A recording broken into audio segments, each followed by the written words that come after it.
بخت ترجل بصوت وخيل فما لك في الأرض درب صحيح إلى الله عدنا وبالله نذنا ليطوى زمان بائس شحيح ليطوى زمان بائس شحيح. آپ اس کی دعوت کے طریقہ کار سے پریشان ہوں گے کہ آپ اپنے اطراف میں جائزہ لیں. حال ہی میں میرے پاس جو نوجوان آئے تھے، اس سے پہلے تقریباً 3-4 سال پہلے کی بات ہے، میں جب مدینہ مسجد میں تھا اس موقع پر وہاں پر بھی چند نوجوان آئے تھے اور باضابطہ وہ چیلے چپاٹے اس کے جو یہاں ہمارے علاقے میں کام کر رہے ہیں عادل آباد میں، ان لوگوں سے بھی واسطہ پڑا اور ان سے بات کی تو پتہ چلا بیچارے بالکل صاف تختی ہے جن کے اوپر پنسل سے نہیں بلکہ کچھ ایسی چیزوں سے لکھایا گیا جو کبھی مٹنا ہی نہیں چاہتی، چاہے جتنا مار لو چاہے جو کچھ کر لو.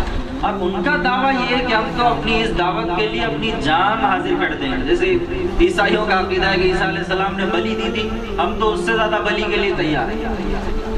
لیکن حالت یہ ہے کہ یہ بیچارے نادان جن کو کوئی علم نہیں، صرف انہیں پٹی پڑھا دی گئی، 2-4 باتیں سکھا دی گئی، اس سے علاوہ کوئی ان کا علم کا کوئی کیا کہتے ہیں کوئی کیٹیگری نہیں ہے، اس کا کوئی سطح بالکل نہیں ہے.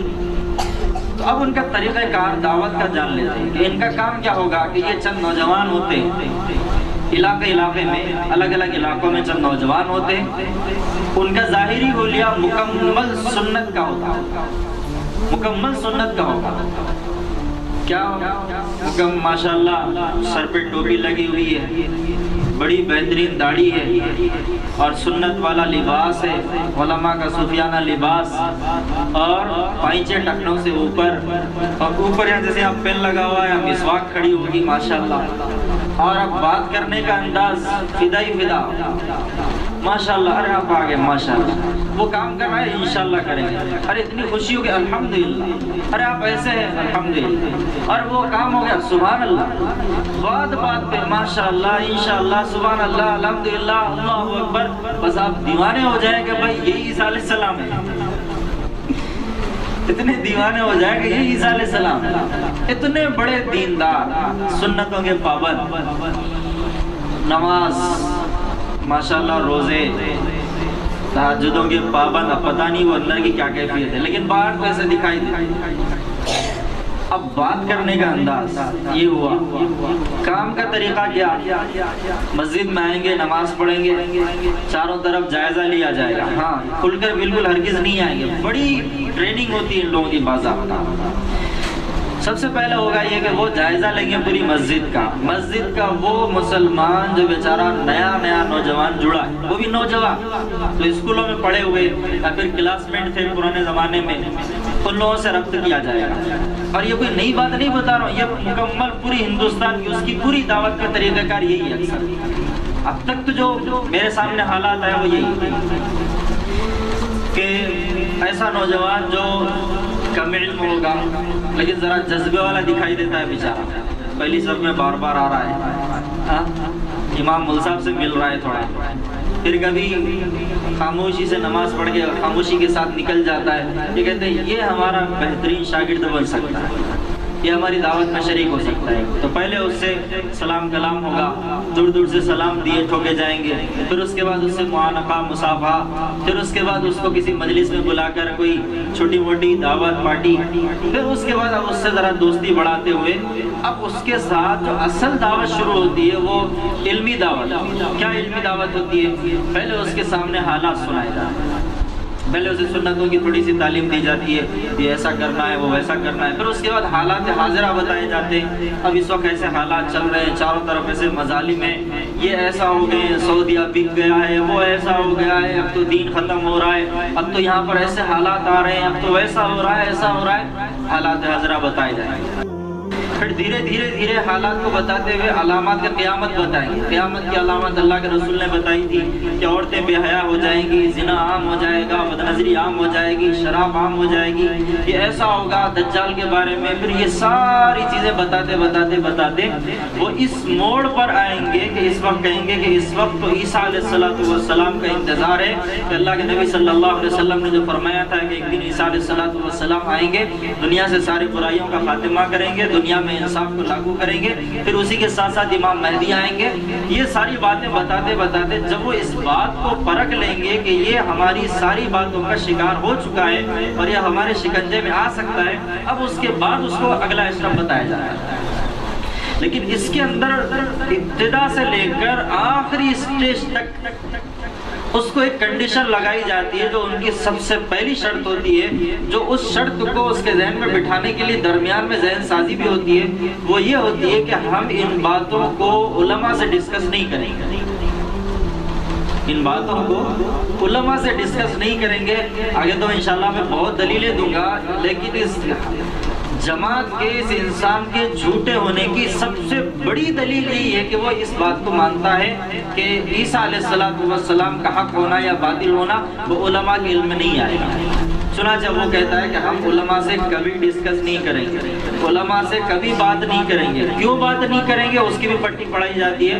اس لیے بات نہیں کریں گے کہ علماء کو صرف ان کے پڑھائی کے زمانے میں صرف یہ 2-4 ابواب پڑھائے جاتے ہیں، نماز کیسا پڑھنا، روزہ کیسا رکھنا، حج کیسا کرنا، زکوٰۃ کس طرح ادا کرنا، یہ مسائل پڑھائے جاتے. علماء کو فتن کا باب نہیں پڑھایا جاتا.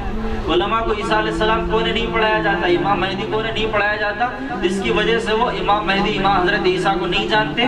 اور وہ ان کے بارے میں بالکل ابھی صرف انتظار میں کہ آئیں گے انتظار میں. وہ اگر ہم علماء کے سامنے بات رکھیں گے تو علماء ہماری بات نہیں مانیں گے، اس لیے ہم علماء کے سامنے ڈسکس کرنے ہی. اور علماء حالات حاضرہ سے واقف نہیں ہوتے، یہ بات. لیکن الحمدللہ اللہ کا لاکھ احسان ہے کہ امت میں جب بھی فتنوں نے سر اٹھایا ہے، سب سے پہلی جماعت وہ علماء کی تھی اور علماء کی ہے. الحمدللہ علماء کی رہے. کیوں؟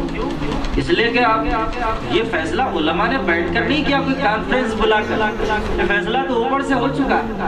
ان العلماء ورثۃ الانبیاء. بے شک علماء کون ہے بھائی؟ انبیاء کے وارث ہیں، اور انشاءاللہ انبیاء کے ہر مشن کو سب سے آگے بڑھانے والے ہر موڑ پر ہر زمانے میں انشاءاللہ علماء رہیں گے. تو اس بات کو اس نے بھانپ لیا کہ اس آج تک جتنے فرقے ان کی دکانیں بند ہوئی ہیں ان کا سب سے بڑا سبب کون ہے؟ علماء، جو ساری کھول کے رکھ دیں گے ہماری. تو اس لیے اس نے سب سے پہلی کنڈیشن یہ لگائی، سب سے پہلی شرط یہ لگائی اپنے کام کی کہ ہمارے کام کا علماء سے دور کا واسطہ نہیں ہونا چاہیے. علماء ہمارے کام میں نہیں آئے. اب اس کے بعد آگے بڑھتے ہی وہ نوجوان کا ذہن بنایا جا رہا ہے. اب یہ ذہن بھی بنا دیا گیا کہ علماء سے نہیں پوچھنا ہے. لیکن الحمدللہ اللہ کا لاکھ احسان ہے. میں اللہ کا کہ اس بات پہ جتنا چاہے شکر ادا کروں کم ہے. اور یہ اس وقت امت کی سلامتی والا نظریہ ہے، امت کی سلامتی کی بات ہے کہ الحمدللہ جب بھی کئی نوجوان ان کے سامنے ایسی نئی باتیں آتی ہیں، اللہ کا شکر ہے وہ سب سے پہلے علماء سے رجوع ہوتے ہیں. اور اللہ کا شکر ہے کہ جہاں پر ایسے لوگ پکڑے گئے ان کے ساتھ بالکل وہی طریقہ اپنایا گیا جو ایسے لوگوں کے ساتھ اپنایا جانا چاہیے. نوجوانوں نے آ کر حالات سنائے، ان کی باتوں کا جائزہ لیا گیا اور ایسے لوگوں کو، ایسے پاکنڈیوں کا راز پاش کیا گیا. اللہ کا شکر ہے اس سے بہت ساری محنتیں کامیاب بھی ہو رہی ہیں. چنانچہ اب ان کا ذہن یہ بنایا جا رہا ہے کہ ان کا کام سب سے پہلا یہ ہوگا کہ ہم علماء سے رجوع نہیں ہوں گے. اب علماء سے نہیں رجوع ہونا ہے تو کیا کرنا ہے؟ ہم ہی ساری حدیثیں تم کو پڑھائیں گے. ساری حدیثیں پڑھائی جا رہی ہے کہ امام مہدی کب آئیں گے، حضرت عیسیٰ علیہ السلام کب آئیں گے. اور ساری چیزیں پڑھا دینے کے بعد اب اس کے سامنے رکھا جاتا ہے کہ عیسیٰ علیہ السلام آ گئے.